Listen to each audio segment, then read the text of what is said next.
for the pledge, please. Pledge allegiance to the flag of the United States of America and to the republic for which it stands, one nation, under God, indivisible, with liberty and justice for all.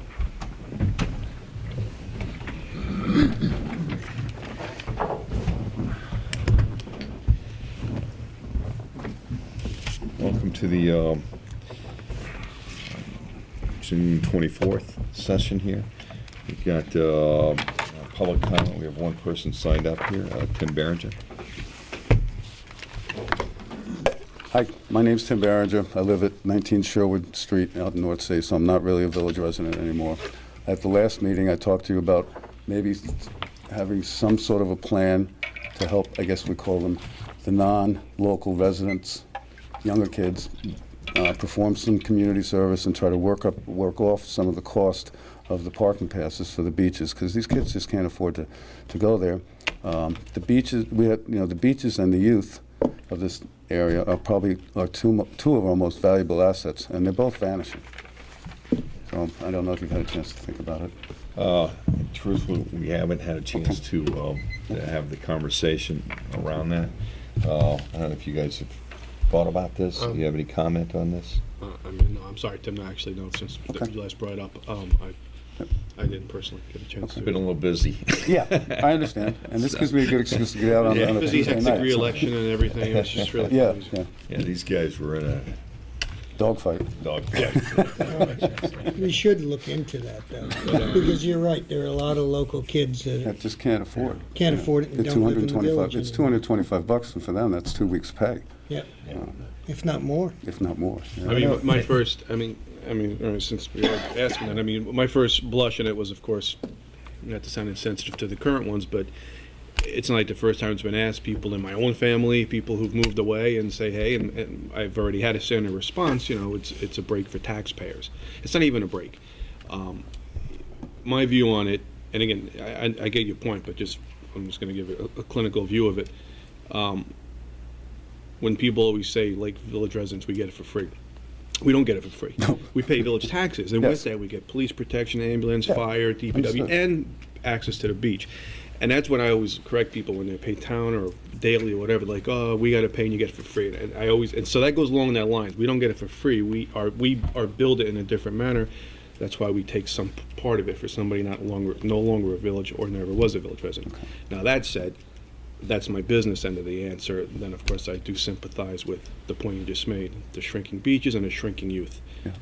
Certainly worth something. To And discuss. I'm not asking to give them something Yeah. free. Let them work it off. With the community service, I'm that's sure an you could interesting use point help. to it, because that would be to me how I would settle the argument of Yeah. why they're any different getting something than anybody who's ever asked me in the past, Mm-hmm. or even somebody else who isn't eligible. As you know, it could be Yeah. Well, we had That's people all. that volunteer in the ambulance and people that volunteer in the fire department. right. They We do have, but They get free volunteer. stickers? I only get one, Yeah, I'm not being sarcastic, yeah. because they But they- deserve every sticker Oh, they I know, want. exactly, so, yeah. But as a volunteer, they get it because As they're a volunteer. volunteer. They're serving So, the community at maybe, large. Have to have access anyway. right, so maybe there's something we could think about that would be Okay. kind of outside the box. It would be because my thing would be, to have a true year-round, I guess it's a nice piece for someone to have who's like volunteering their services on a year-round basis. So maybe there's something that Yeah. we can think about that way. And if they don't want to participate in it, well, fine, and pay full fare.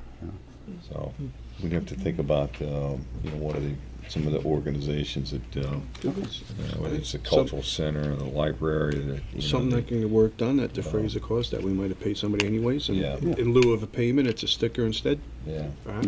Now they can feel like they've earned their sticker instead of just buying Yeah. it. So maybe there's, Okay. okay, all right, Thanks. thanks. Thanks, Tim.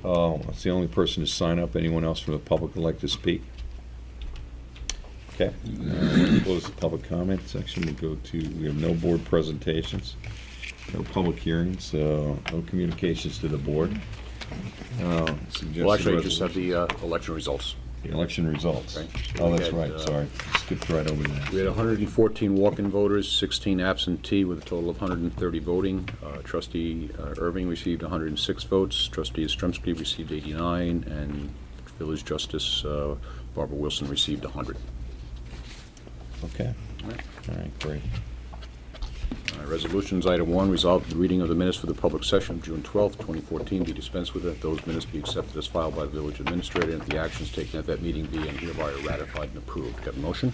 Make the motion. Second? Second. All in favor? Aye. Resolve the claims for the warrants dated June 24th, 2014, totaling $29,858.57. Warrant 2, general fund payables, $708,722.84. Warrant 1, general fund, $46,306.82. And $8,066. Warrants 1 and 2, trust expense fund, $18,512.96. Trust fund, and $261,671. Capital reserve fund be ordered and approved. Do you have a motion? So moved. Second? Second.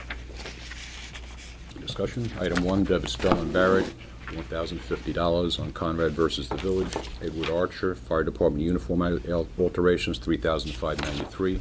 Charles Greenblatt, TCO uniforms for the Police Department, $1,202.90.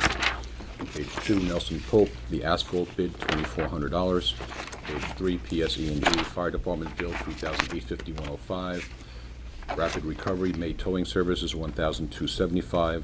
Southampton Town Controller, going on to page 4, Cardington, May, $1,299.60. Suffolk Cement Precast Drainage Supplies, $2,890.40. This is a replacement check. Verizon, May phone bill, $3,653.04. Page 1 of warrant 1, 71 Hill Street, July Building Inspector's rent, $4,774. Admit Computer Services, annual software maintenance for the Police Department, $22,145. And Gas Technologies, Fire Department compressor, $2,278.75. Barboy Products, refrigerator for Coopers, $2,099.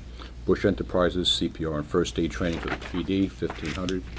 Page 2, City Energy Services, 10 streetlight poles for building maintenance, $5,850. Page 3, Firematic Supply Gear for the Fire Department, $3,376.92. Granger Fire Department Cabinets, $1,045.59. Page 4, Island Tech Services, PC for the Fire Department, and Island Tech Services, Computer Services for rearranging the computers, $1,890.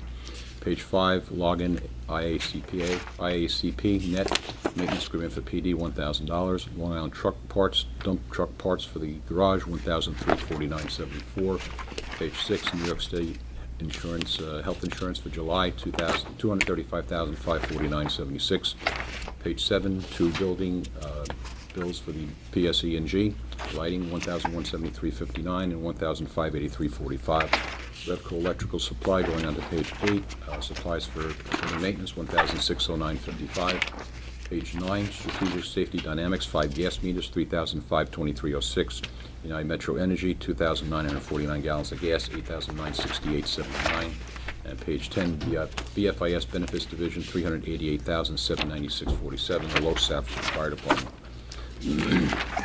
First trust warrant, Corzini Asphalt Paving for the Dog Park, $39,100, and Liberty Ironworks, the balance of the dog sculpture, $6,175.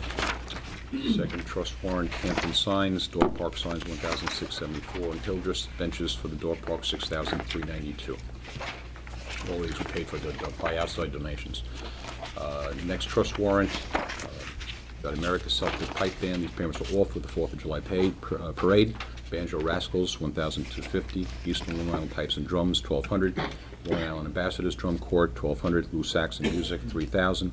Saffron United Pipe Band, $1,500. Sag Harbor Community Band, $1,000. Richard Siegler, $1,500. And Westchester Brassman Drum Corps, $3,000. The last warrant is the Capital Reserve Fund, Pierce Manufacturing, the balance due on the Fire Department pumper, $261,671. Any further comment? All in favor? Aye. Resolved that the Board of Trustees hereby approves the attached schedule of budget transfers to eliminate overages for the period June 13, 2014 through June 24, 2014 for the fiscal year ending May 31st, 2014. Do I have a motion? Motion. Second? Second. Discussion. Item 1, $2,100 into clerk personal services, $600 in DPW personal services, $2,300 into buildings personal services, $400 into garage personal services, $5,000 into police overtime, $500 into radio operators overtime, $3,300 in safety inspection personal services, $3,000 into highway personal services, $100 in highway seasonal, $1,500 into parks personal, with $400 out of central garage overtime, $2,500 out of highway overtime, $10,000 out of radio operator personnel, and $5,900 out of police personnel. Second item is $1,100 into grant writer, $8,500 into clerk contractual, $2,000 into law contractual, $3,200 into building supplies, $4,500 into buildings contractual, $500 into buildings fuel oil, $500 into buildings telephone, $6,500 into central garage contractual, $1,500 into police utilities, $3,000 into ambulance supplies, with $3,000 coming from ambulance miscellaneous, and $28,300 from employee benefits hospitalization. All in favor? Aye. Next item is resolved that the Board of Trustees authorize the mayor to execute the collective bargaining agreement between the Village of Southampton and the Southampton Village Police Benevolent Association, Inc., pursuant to the MOA dated March 4th, 2014. Can I have a motion? Make that motion. Second. Discussion. This is just the execution of the full agreement of all the terms that were negotiated into the MOA, which has been incorporated into the full body agreement. All in favor? Aye. Last one is resolved that the Board of Trustees hereby approves the hiring of Errol Scott as a grasshopper for the summer of 2014 at an hourly rate of $10. Motion? Motion. Second. Second. All in favor? Aye. And we only have one discussion item, is the building inspector's office. Yeah, I just wanted to bring the board up on, this morning, we met with the building department.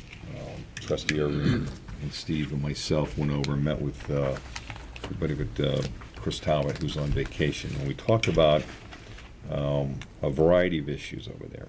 And one is we talked about height in relation to the FEMA planes and where they need, and where they should be starting that. So, you know, we said is that, you know, the board's going to explore the heights with the planning commission, and you know, and look at potential modification in the village code on the height.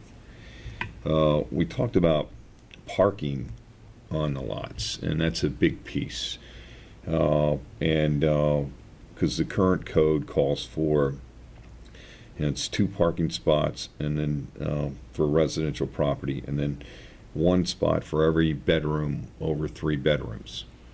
And some of these properties are just not designed for to handle the volume of bedrooms that they have, you know, and it's an issue that needs to be addressed.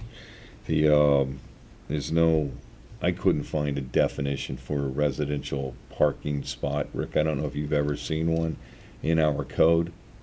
You mean the size? Yeah, definition of, well, not Driveway not size? only the size, but, you know, how do you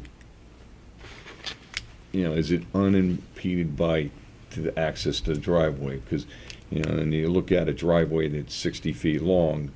Okay, for residential, there's nothing in the code about that. Right.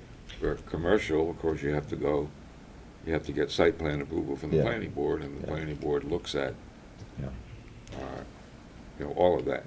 Because we don't have any good definitions on what a residential parking spot is.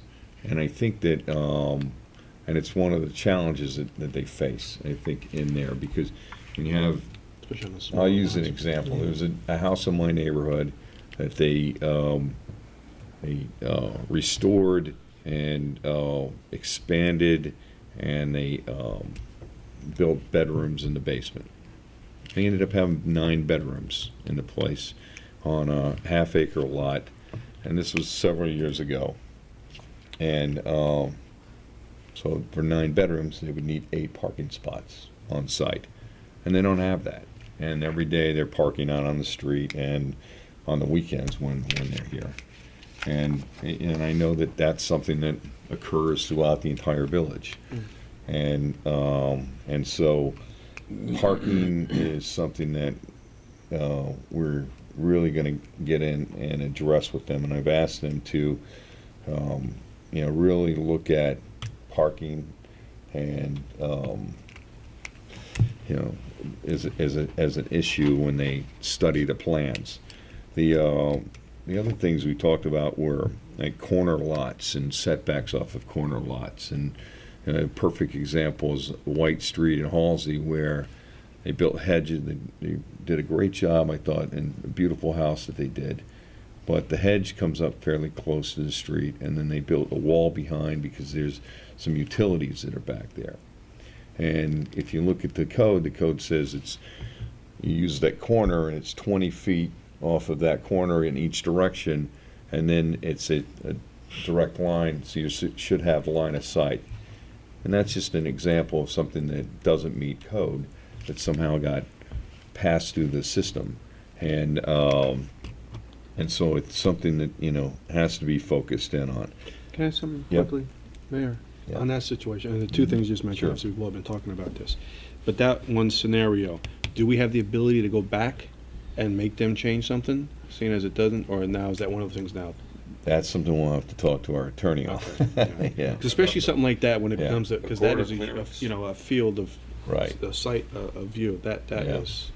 Talking about the corner clearance and Yes. hedges going Right. into that? Yeah. And we've had many discussions with hedges coming in on village Right. right of way. Yeah, that would be something that they could be cited for. Right. Okay, so we do have a legal Yeah. recourse to. So, Hedges is not something that needs an approval right. to put in a hedge, so it's not like they got a building permit for it, and Well, there's a wall behind that hedge. They have utilities there, so they built some kind the of. wall is probably not very high, so that probably doesn't. Well, it's more of a solid fence, is what it is. That so and I don't In know. the front yard, the height of the wall or fence is limited to, I think it's 4 feet. I think 4 feet. Yeah. And Yeah. I think this just protecting, they must have air Just going around. conditioners or Yes, yeah. something in there. But they have something in there that's and I know it's So been. the fence itself wasn't an issue, but then adding the hedge around it made it an issue, is I that? think it's impacting line of sight and They have to cut, the hedges should be cut. it's supposed to be cut down to 30 inches if they're So that there is a line Same of house sight. that created a courtyard in the front for parking. yes. Yep. Yeah. So, and they have the screening there that blocks the parking from the road. So, yeah. So I mean, there are some issues that we talked about. Another thing was first floor retail. When we did the Village Business District Master Plan. One of the things that we'd focused in on was Main Street and Jobs Lane, and no more authorization for first floor retail. Office. Yeah, sorry. Office. Office space. We want retail. We want retail on the first floor. Thank you, Nancy. And so there's a real estate office that tried to open up, has space, has put a sign up there, and they put an initial application in which was denied by the building department, and then they put another application in calling it a retail space, and it's not. So it's an issue that I know the fire marshals are aggressively pursuing in reference to that. So, but the biggest issue when we run into situations like corners and parking and heights and stuff is that the volume in the building department is so great, Yeah. and the demands on the staff and the way that the people are treating them when they come in, and the requests, whether it's realtors or lawyers or FOIL requests, and every lawsuit that comes through there creates issues. So we talked about a few things, and one was, allowing the building department to shut down for public access for a couple of hours, a few days a week, which the town of Southampton does, and who else? There was some other ones that they were said that do that. Yeah, I think Sagaponic So, or, yeah, and but it's gives them an opportunity to come in uninterrupted and make sure the applications are correct, the review site plans, review these, because they're in the middle of reviewing a plan and they're interrupted, and I can see where things get missed along the way, just because of that process right there. And so they're requesting that, and I'm in support of allowing them to do that. They were talking about Tuesday, Wednesday, Thursday from 9 to 11 to close that off from public access, so that way it gives them an opportunity to really organize their thoughts and review stuff uninterrupted. And I don't know if you wanted to say anything about that, Mike. well, yeah, it's, if you spend any time in the building department, you immediately see that it's a issue, because one may be reviewing a file and reviewing some plans, and you have one or two realtors come to the counter, maybe a builder, maybe somebody just inquiring about a lot somewheres. The plans have to go down, they get up, they are very cordial and speak with the people at the counter, but it breaks your train of thought always, and that's what we're very concerned about, because the volume of applications in the village have gotten quite large, and they need time to review them and make sure that all the materials that are required are in there and that it's a complete application. And I don't think we're getting that at this point. When do they usually go out to look at properties? All the time. Well, I know, but do they have a special time that they No. do that? And, Well, maybe they that's- should have a well, special time that they And do that's, that. well, that's it. That's the other piece, is that we talked to them about actually scheduling their time, because they end up trying to accommodate everybody, and but yet they really should sit down and say, okay, I'm gonna meet with people, and these are the hours that I'm gonna meet with people. I'm gonna go out on site inspections on these hours right here, and that's really what they have to do. And so we talked to them about workflow in the department, managing their time, managing the demands from the public there, and so they're gonna. That's what. And Nancy, I know we talked to them when we first came in about scheduling time and scheduling appointments, and it's something that they say they're gonna do. I just feel that whenever I've gone over there, the front desk people have been incredibly helpful. Right. Whereas we didn't have that before. Now we have that. Yep. So, that's a big improvement Right. over there. Oh. Sometimes you go in and you ask for a building inspector, and they're either out looking at Yeah. properties, or they can't see you Yeah. because they're doing exactly what we're talking about. Yeah. So it's not like they're always available. But I'm not against this, but I think it could be a good thing as long as it's used properly, and I also think that we need to see a schedule for them. I mean, maybe they're going to go out and inspect houses, from 2 to 4 on a particular day, or from 12 until 3, and then they have to come back in again, and, maybe that should be on certain days, but at least we know, and the public will know, they're out on inspections from this period of time to that period of time. They're reviewing applications from this period of time, which means that there's only this period of time for a new application coming in. Right. I think John the public usually- needs to know that. John That is- usually does his inspections in the morning. Yeah. And the other piece was the. I've called and he hasn't been there in the afternoon, so I don't know. But what happens is people will call up and say, John, can you come over and inspect my site? And he'll do that, because they all try to be very accommodating to everybody. Mm-hmm. And what's happened is that the volume is so great in that department now Mm-hmm. that it's created so many more challenges for them, and so and it's the same thing with the town. The town chose to allow the building department to close its doors to the public, so that way they could go through and study the plans. And the other thing that we talked about was the time frame on actually when someone submits an application to when it gets on the schedule, because they need actually more time to review these plans. And so, and I'd said to him, look, I'd be in favor of a 1 month time frame. You want to be on the July 12th, you need to have your application in before June 12th. And then that way it gives them time to, post it in the paper. Because the other piece is, if they don't fully study the plan and then they send it off to the press for a notification, public notification, how do they even know at that point in time that the plans are complete and that it meets all the specs?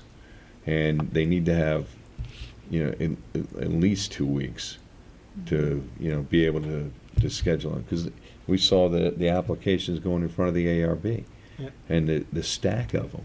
I would say it was 16, 17 different applications that were going in front of the ARB at least for the next meeting.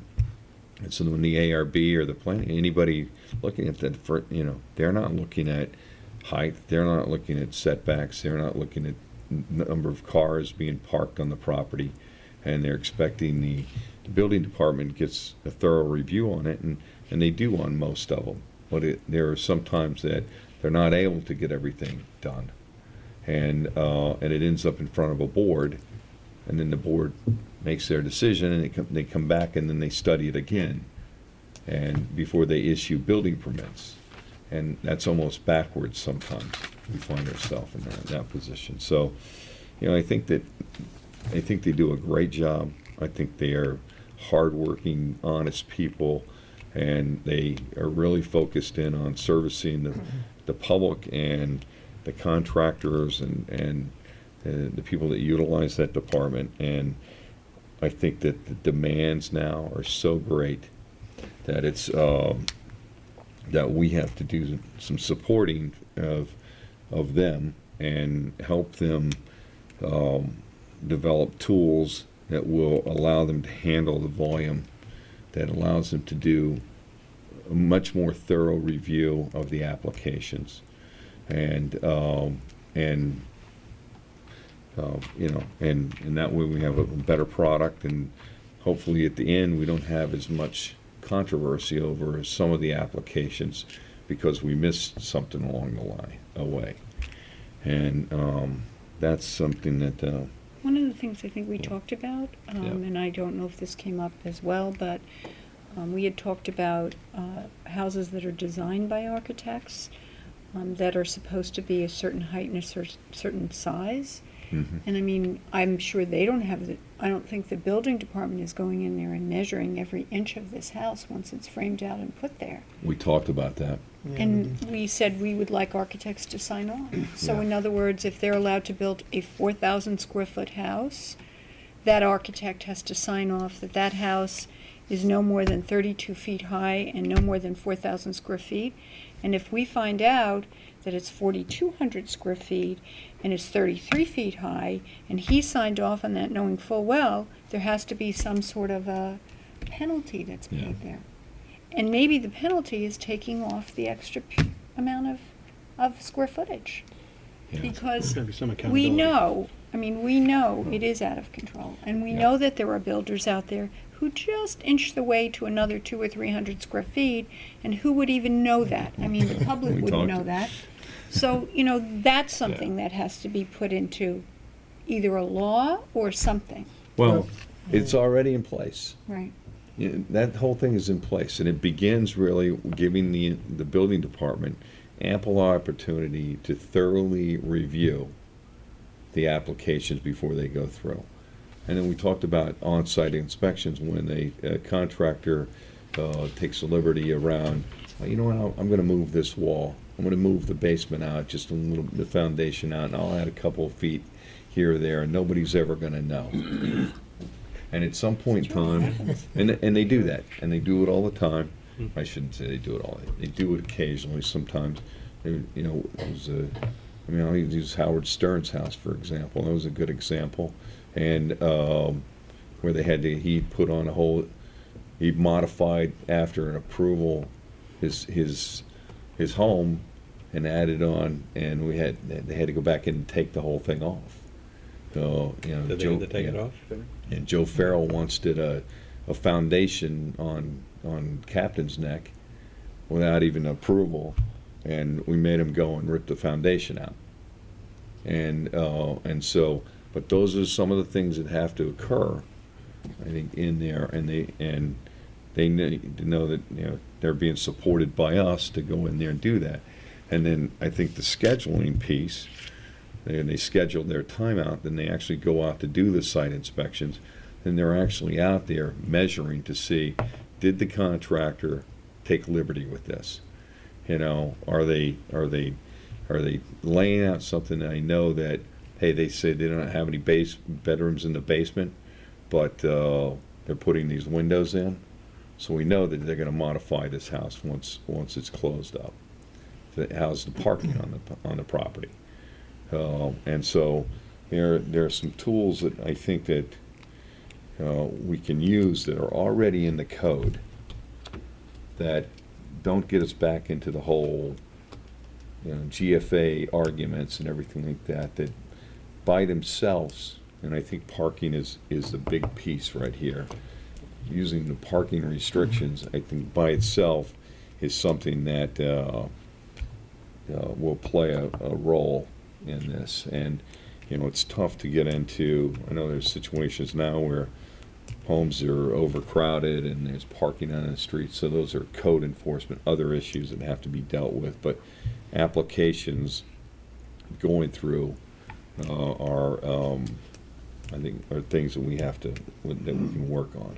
I mean, you're really talking about accountability and enforceability. Yes. It's you know, as you say, sometimes it happens, and then they go, well, it's flew under the radar or whatever the case may be. Right. And that's where really a lot of people say it comes down to the common denominator of accountability and enforceability. Yeah, Like the parking, you know, that's low hanging fruit. it You know, is. and we've addressed some of that already through the years of front yard parking and curb cuts and so forth. And that's, and again, it's just the small lots. When you go down Yeah. Breeze Lane and all these streets, holes, you know, the streets we're talking about, that's where, you know, Yeah. the parking, everybody's on the road. It's one of the biggest Yeah. complaints we get. And it's really, and I think it's one of the tools that we can use that that's already in the code. That That alone shrinks down the size of a house. That means if they're forced to put parking in their back or further into the yard, that affects the application in case they wanted a second structure, a pool. I mean, that in itself can really right. alter Well, everything. the one thing it will Hopefully. do, I mean, it'll create more applications for the garage in the front of the house and a courtyard. That's what it's gonna do, because on the smaller lots, people will not wanna pull their car up the side and into the backyard. It's the only recreational space that they have. So we've had applications that have come forward. Honestly, I think they're attractive. A lot of people are angry over them. They don't like them.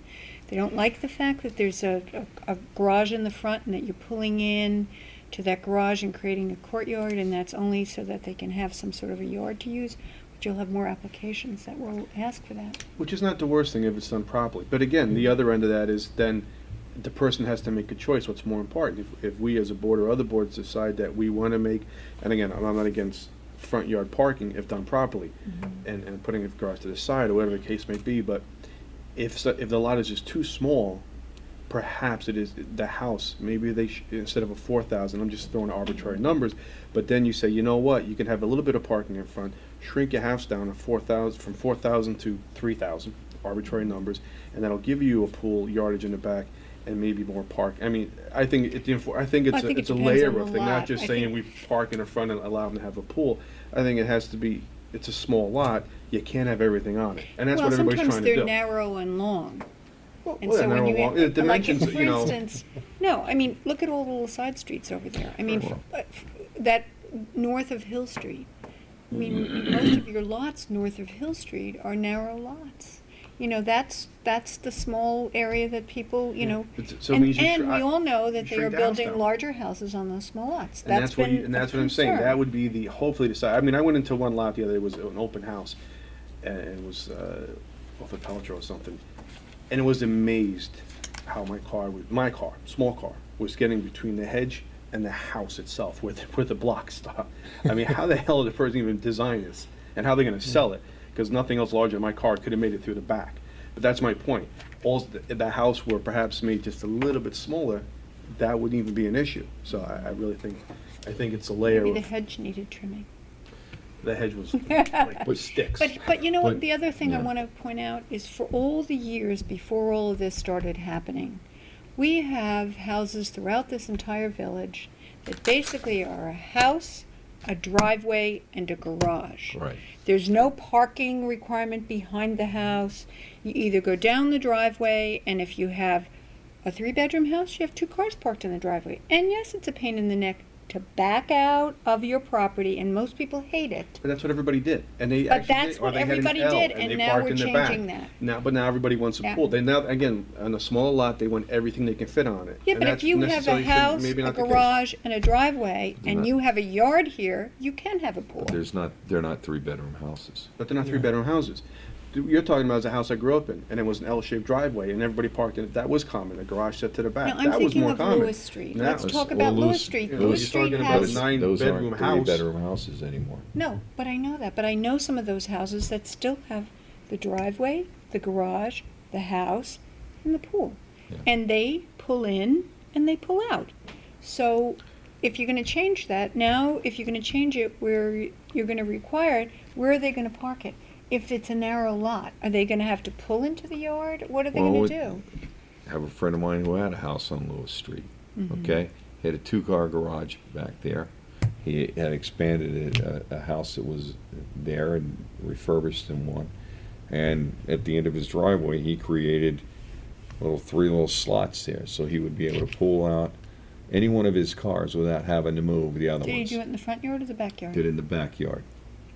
He basically Okay. he had to sacrifice. He sacrificed a little bit of backyard, That's what it boils down to. okay? You can't have everything. And then that way, every single one of those cars, You want it all, even they get a bigger the lot. 2 cars that he had in the garage, he was able to get. So he ended up with, in theory, he had 5 parking spots back there, 2 in the garage and 3 that kind of angled off the side. Mm-hmm. That and he had a 5-bedroom house there. Well, I think it's just a problem. I think when you ask people to pull in their recreational area with their car so that, I'm not saying, look, But- I'm not but- saying but if- have a but if- 7-bedroom house and not have an area to park. I'm not saying that. I think it all has to be figured out. Right. Because you know and I know, if they can't have most people today, and I hate to say it, but most people today want the minimum of 5 bedrooms. And the reason for that is the local people aren't buying these houses. We all know that. They're not. Who can afford to buy these houses? They can't afford to buy the houses. So the fact of the matter is, this is a business, this has become a business, that people come from all different areas. Not to say that that wasn't the way it was years ago, because it was the way it was years ago, except the difference is that people would come out here, hire an architect, hire a builder, and build their house. Now they're coming out and they're looking for the ready-made turnkey, and Right. so that they can move into it. And that's the issue that we're facing right now.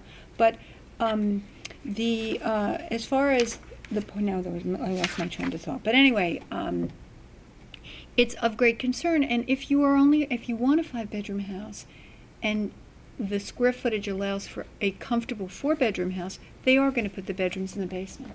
There's no question. And so But if therefore, you want a 5-bedroom house, show the parking. Yeah. right. That's I think that's I'm just all worried about the that's- people who have 3 bedrooms. And where are they going to park? Well, if they have 3 bedrooms, they need 2 parking spots. Right. And if they have a 2-car garage, They're they set. have their set. They're Yeah, set. a lot of those already in place and stuff. And I think that, we have all of that stuff. But I think what we need is, they need to do the enforcement of the parking. And, when you end up with. I don't yeah. disagree with all Yeah. of this. I just have concerns about the really smaller lots and, what happens with the 3 bedrooms and what if it's narrow and, they don't have a garage or whatever. I mean, then what if But they they do? still have a responsibility to be the zoning laws say if it's, you know, they need 2 parking spots for a residential property up to 3 bedrooms. And then after that, and they have to be able to show that, and, you know, when you look at emergency access down streets, I was driving down Oh, Layton I Avenue agree one with everything that night. you're Right, saying exactly. there. I And, agree with that. But that's the right word you just said, the responsibility. That's what it boils down to. I understand the saleability of the property, but it's the responsibility of the homeowner to make sure they can. And again, if they can't get exactly what they want with that, then they should be buying a bigger piece of property to get what they want. Right. Not doing the other thing, going backwards and shoehorning it in. But I think the parking is a really good way to look into it and start making adjustments. But I think that the pressure that's being placed on all of our review boards, and the pressure that's being placed on the building department, is One way. something that we have to help them get some relief on, improve workflow within that department, and make sure that the applications are complete when they go to the boards. Because, I mean, truthfully, we don't have a lot of professionals on the boards. I like to have professionals, and Steve Lemansky's a perfect example of someone who does a great job on the planning board and knows what he's looking at, you know, and at an extreme detail level. Right. So, you know, and you see the same thing with Brian Brady and, I mean, Ham Hogue and these guys that are volunteering. They know what they're They looking know what at. they're That looking helps. at, you know. And I think what a lot of people don't realize, 'cause I like when a comment will be made about appointments you make. Yep. And every one of these appointments that you make, you know, when we see them, last I looked, it's not like I saw that person you appointed was one of 10 people staying in line Right. dying to fill that spot. Right. It's Yeah. not like everybody's killing themselves Yeah. to sit in these seats. Right. So I think people need to realize as well as whenever appointments are made or they're reappointments, it's a pretty small pool out there. Yeah, It's a very small pool out there. but, And actually, the architectural and and construction board, shrinking. they work incredibly hard. yeah. Very. I mean, when they're given those plans, they have to look over every single one of Yeah. those plans, and sometimes they have 15, 16 applications, and they get in the car and look at all of this, too. Yeah. Well, So, I mean, they and that's- really do work They- really hard. I know they do, and that's why I think extending the time period from the time that the application's submitted to when it actually shows up in front of the board will help not only the building department, but also the board members.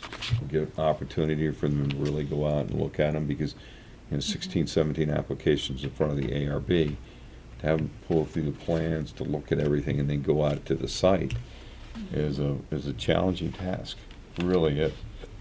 So, I think it was a great meeting that we had. We spent an hour and a half with these guys this morning. It's good. It was a good meeting. Michael, is anything else?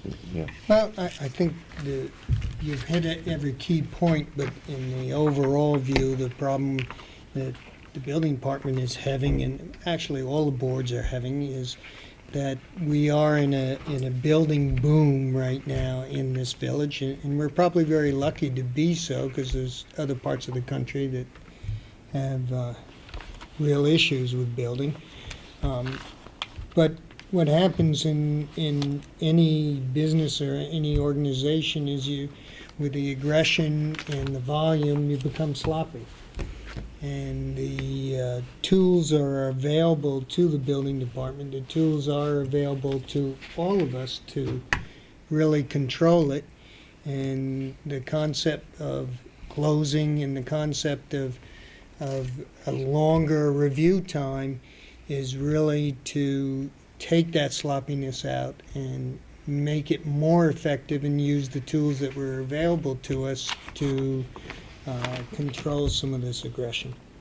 Yeah, and I spoke with Mayor Rickenback of East Hampton Village today about the same, and, you know, they're having the same issues in their building department and in their village, is that the volume is so great, and that they're looking at ways to, I mean, they just made modifications on their Saturday building times, and they're actually modifying their building, because it would allow them to start at 7, and they're moving to 8. And we actually We have 9 on the we have 9 o'clock. So when I said we have a 9 o'clock start, on the he weekends. was very surprised by that. And so, you know, and they do 7 o'clock in the morning, 7 to 7 during the weekdays too. So Don't we have 8? we have 8 o'clock start in the weekdays. So, you know, we actually have a more restrictive code when it comes to building than they do, and the same thing with Sagaponack too. So, but yeah, but it was a good meeting. Yeah, it I was think very that they walked out of there knowing kind of what we expect them to do, what we want them to focus on, and knowing that they got support from this board on making some modifications that actually improve the work process and the workflow in their department. So, That's good. any other comments or questions? or No, anything just, like that? but another thing that too, he just said, is again, the volume, it's only exacerbated by the fact that, because it's been pretty subdued for the past couple of Right. years, and now you have money being put to work, and this is where it's being put to work. So that's why it looks like all of a sudden there's this big, and there is, in a sense, but that's why, because everybody's been holding off on putting their money to work, Yeah. and that's why it's all happening Yeah. this year. And, And it's happening, all right, you Mm. know. And some people walking around knocking on doors asking to buy people's homes. So, but, yeah. All right, that's the only discussion item we have for tonight. Comments from board members or trustee Yaz? Just quickly, I just want to thank the public for coming out for this crazy election, hectic election. Thank you for showing up and voting for myself, Trustee Irving, and Justice Barbara Wilson. A very uneventful election, which is fine because there was not many issues. It was very quiet. So, which is a good thing for what people tell me, because what that indicates is that most people then are content, which is good. That's what I like to think, actually myself, not from hearing that when people tell me that, I'd like to think that they're not just mainly content with what's happened so far, but more so they're content with what they hopefully see happening in the future with my involvement. So I thank people who did take time out of their day to show up, and just by people's comfort level, hopefully, as I'm reading correctly, that I thank you for the opportunity to serve the village for 2 more years, speaking for myself. It is a great honor. I've had a great time working with everybody on here. I've seen different people change on this board so far, and everybody has come in here, has put all the time and effort and their heart and soul into it. It's a good working board, all the board, as we just discussed earlier. So, again, I don't always see a lot of people knocking themselves over to get to sit up on these chairs in any one of these boards. So I admire anybody outside of myself who gets up and does it and takes the time out to do it. I also admire very much, and maybe more so, anybody who steps up to that podium and says something, because that's somebody taking time out of their day that they don't have to do. So again, I thank the public for their support, and I look forward for 2 more years of serving this village. Thank you. And happy 4th of July. Yeah. I get to march again.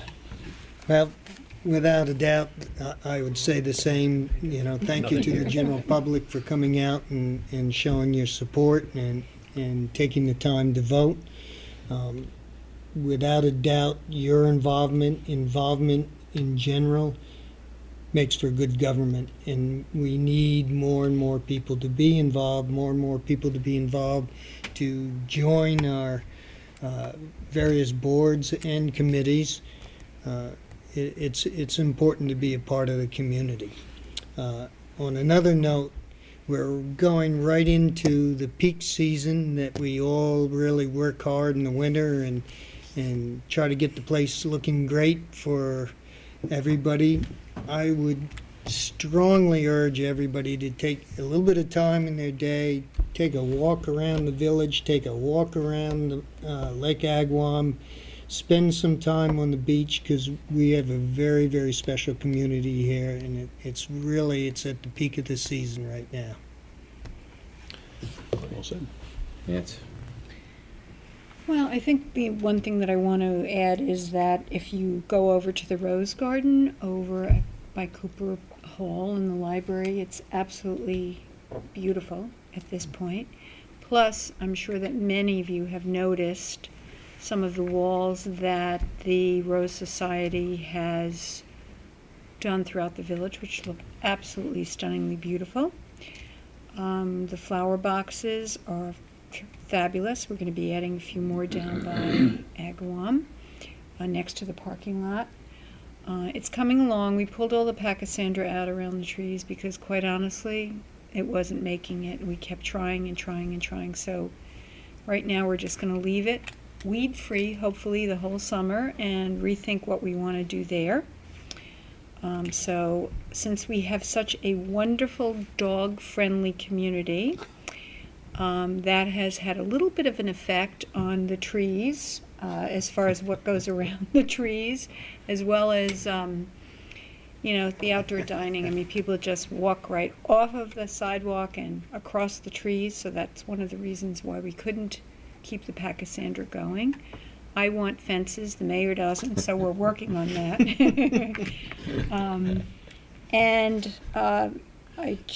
The other thing I wanted to ask, if we're going to have discussion about what will take place along the waterfront down at Lake Agawam Park. Since we have some plans on that, I know Gary's here. I think it's very exciting. I know we've touched upon it in the past, but we did get a few things from Gary sent via email that I thought looked spectacular. We've been talking about this since we came into office. I'm very excited about it. It's a tremendous improvement. Right. So maybe we should touch upon that. Gary, you want to come up and just talk about that real quick?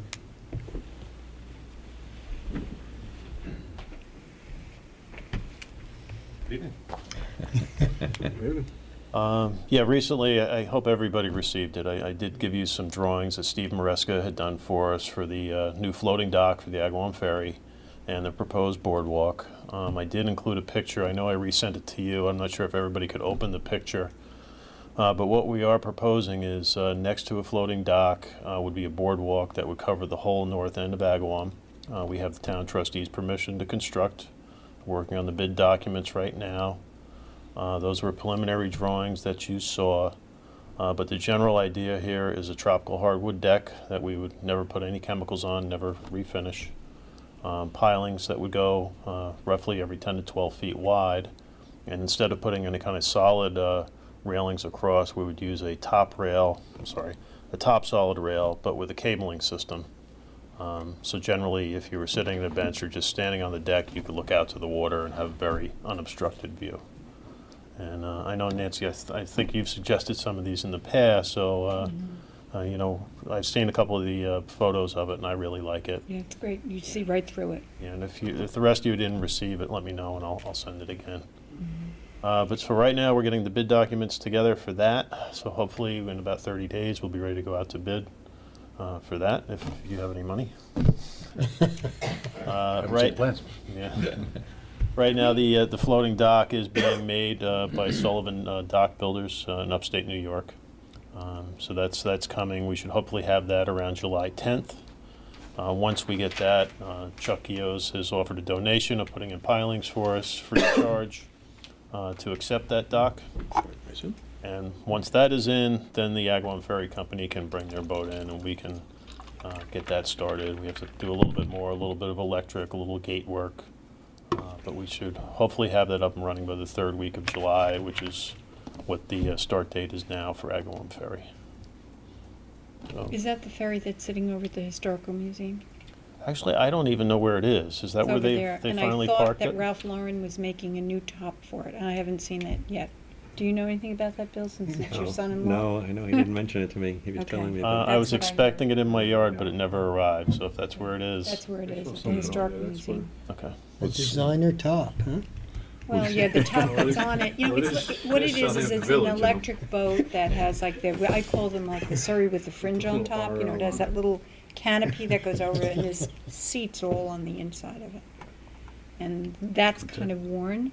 So I had mentioned that to Tom Edmonds, and he said Ralph Lauren was redoing that whole thing for them. So I don't know it doesn't look like it's done yet, so I don't know. Yeah, I Find out don't on really that. know either. Right now, I haven't been involved with the boat itself. Right. Pretty much just the area where it's going to sit for the summer. Right. But it's coming along. It's exciting. Yeah. Yes, like you mentioned, it's been a dream for all of us really to develop that and have Nicely, an for ocean people to be front able in to the walk along village. there. Waterfront, excuse me. Okay. Right, thank you. Thanks. Anything else, Nance? I'm sorry, Gary, one thing. Gary? I don't have it in front of me. I know you enter, can you enter and exit from two ends? I forget, or do you have to enter from one side, from one end? You talking about like a drop-off point? Yeah, like the No, dock. no, there's no dockage on the south side. No, I meant when you, the boardwalk self docks, can you enter from one side of it and then exit on the other side? Or is it The just- boardwalk will be built to grade, so you'll actually walk from the lawn directly onto the deck height. Yeah. And then it will run from a cement sidewalk on Pond Lane where the ferry starts, going across to the playground where we'll have access from the boardwalk to the playground. And that was one of the points we were trying to sell to the town trustees, that we'll have ADA accessibility from O'Connell Drive parking lot through Pond Lane.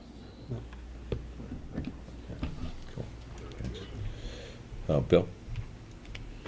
Just want to congratulate our two newly re-elected trustees and to Well, thank you, Bill. assure the village residents that you are both our top shelf, and we're lucky to have you both.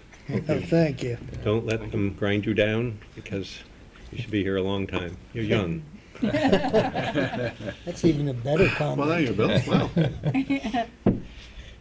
And I too want to congratulate you guys and thank you Me for too. stepping up and taking on the challenge for the next 2 years. And plus, I also wanted that, the village guys are doing a great job. They're out painting the lines in the morning, and the place just looks fantastic. The parade, is July 4th, Friday, July 4th. If you're interested in having a float or if you go to the village website, there's actually a link to the application for the parade. So I encourage people to do that.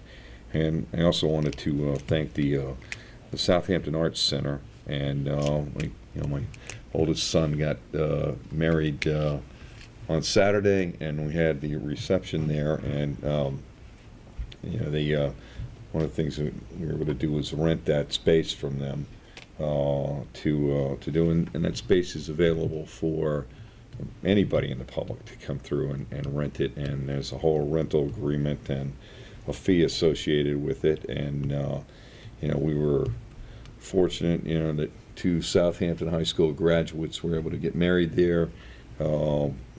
Local families, my son's a volunteer in the fire department, and a bunch of firemen. We had a local artist who displayed his work in there.